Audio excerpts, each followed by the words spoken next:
Hey guys, Sandie here. Welcome back to the channel and welcome back to Mixed Media Mayhem. So today's recipe is watercolor, splatter, and distressed edges. So I pulled out my Tailored Expressions liquid watercolor.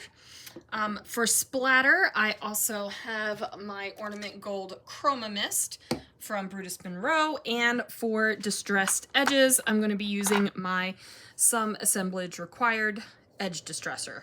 And then I've got my products, my photo, my watercolor paper. So let's see what I can do. So I'm going to start out with this piece of paper, and I believe this is a jelly bean soup paper. I think so, at least. And I am using my distressor edge, and I am just distressing the edges. So this paper is tearing. I'm not worried about that. I wasn't exactly sure how distressed edgy I want it to be at this point, and frankly, it was the perfect amount. So now this is a sheet of 12 by 12 watercolor paper. I picked this up at Hobby Lobby, and I sprayed copious amounts of water around the edges here, and that's just going to be around the edge of where the paper sticks out. Now my cotton candy watercolor had actually dried up in the tip, so tells you how long it's been since I have actually used this. Now, had I realized that the cotton candy, or remembered I should say, was this dark of a bright pink, I probably would not have used it. I think I just would have stuck with the Cookie Monster color. So I am going to blot this up because, holy Moses, like I said, super pink. The good news is, though, that I'm going to cover up a lot of this. So it's not going to be so much in your face as it is right now. So I go ahead and put my piece of paper down to cover it up. And then I'm going to trim down these couple of 6x6 papers that I pulled out of a Simple Stories paper pad. I'm going to distress those edges as well. So I have trimmed this down to 4.5 by 6, and then I'm going to distress each of the edges, and then my photo will be trimmed down to 4 by 5.5. I'm not going to lose anything super important on this photo. I'm just going to chop off some of the ceiling above my head, which I'm not stressing about. So this photo is one of the first selfies that I sent to Christopher after I started at Hobby Lobby in California. And I was so excited with my gold badge and wanted to send that over to him. So I am going to document that. I do want to say that just because my career path with Hobby Lobby ended, that doesn't mean I'm not going to document the story, right? Like, I was excited. I enjoyed Hobby Lobby in California, not so much in Washington. But that is done. So I'm using a variety of stickers and pieces of this cut apart sheet, which is from Cocoa Vanilla Studio Happy Days. And I'm going to build a title. So I covered up that cut apart that had the peaches on it. I think they were peaches. They were peaches or oranges, and I can't remember what they were because I covered it up with the typewriter. Now, the typewriter really has nothing to do with anything, but I figured it would work. So I'm also going to use these 2 tags from that same Echo Park sticker sheet right here, and I'm going to use those to cover up the rest of those pieces of fruit. I just wanted that extra little bit of the teal color.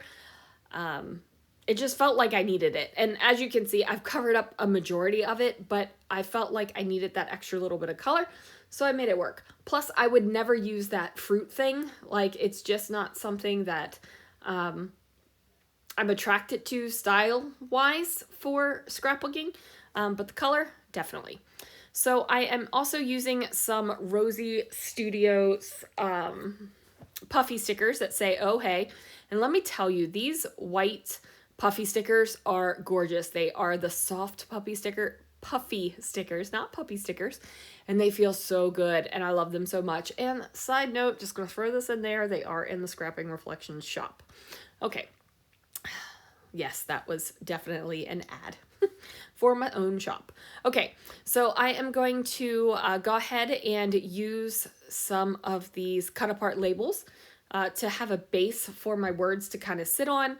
And I spelled out the word worky. Now, fun fact about the word worky, I did have these stickers, and I had a couple of numbers and some really random letters with, I had the words to spell out worky and a couple Q's and some Z's and nothing else. And I was like, what in the world am I going to spell with these letters? So I spent a few minutes trying to figure out what I could spell. Work was the only word that I could spell. And I added the Y because sometimes I'm like, man, I'm not feeling really worky today. So that's why. Now, I did pull out a bunch of wood veneer to use. Originally, I was going to use that wood veneer tag up at the top here. Ultimately, I decided to use a wood veneer sticker. I think it's fine. I need it to camouflage that big burst of pink over there.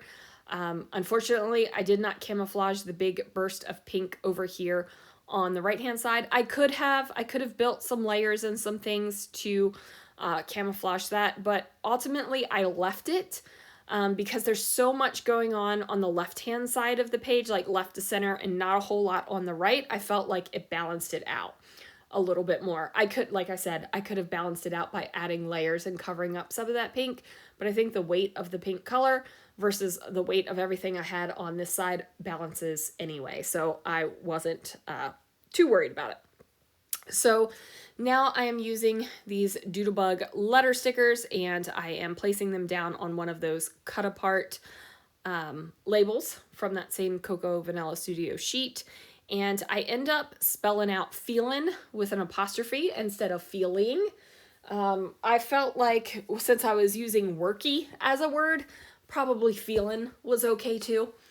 So I went ahead and used that, and that went on a yellow label, which is great because I do have little pops of yellow because of the floral paper that I have, and also that tag has a little bit of yellow in it. So I have these really weird wood veneer flowers. I don't remember where they came from. They're a little funky, and I decided that I was going to use them just to bring in a different texture to the layout, and then I was going to put some rhinestones in the center of them to kind of make them a little less wonky and a little bit more florally. I am using my Nuvo Deluxe adhesive to go ahead and adhere that down. I'm adhering over top of paper, watercolor paper, and a distressed edge. So I wanted to make sure that whatever glue I use was actually going to stick, and the Nuvo Deluxe is going to work. It was my best option. I could have also pulled out the hot glue gun, but I didn't want to actually wait for it to heat up because, you know, I'm impatient right now. So now I'm going to make sure that I don't have naked tag holes. I wonder if you were thinking I forgot about the tag holes, but believe you me, I did not. Really just can't abide a naked tag hole right now. Funny, because years and years ago in my scrapbooking, I have naked tags in my albums. Am I so maniacal that I am going to go back and fill in those tag holes? No. But going forward, right now, it's a thing. It's a real thing. So I just go ahead and tie some crochet thread, which is fabulous to make tag hole bows with. Let me just tell you, fabulous. And I just go ahead and tie those down. I put those teal kind of rhinestoney things on top of the florals. I went ahead and did my gold splatter before I journaled, which was a whoops. I should have journaled before I splattered, but it's fine, you guys. It's totally fine. Anyway, that is going to do it for this video. Thank you so much for watching. Be sure to check out the Mixed Media crew and also the Mixed Media Mayhem Facebook group where you can play along and post your layouts as well. Anyway, guys, thanks so much for watching, and I will see you all again real soon for another video.